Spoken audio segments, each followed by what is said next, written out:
Өнөөдөр Улсын онцгой комисс суралцсан. Улсын онцгой комиссийн шийдвэр гарсан.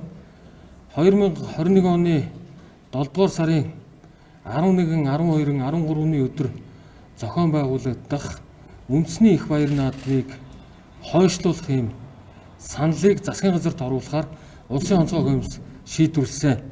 Засгийн газар үндэсний баяр наадмыг зохион байгуулах хороо энэ 7 дугаар сарын 1-ний өдрийг хүртэлх хугацаанд эрсдлийн үнэлгээг бас явуулсан байгаа. Энэ хүрээнд COVID-19 цар тахлын өнөөгийн нөхцөл байдалтай уялдуулж Улсын онцгой комиссад эрсдлийн үнэлгээ хийсэн үнэлгээгээ бас давхар танилцуулсан.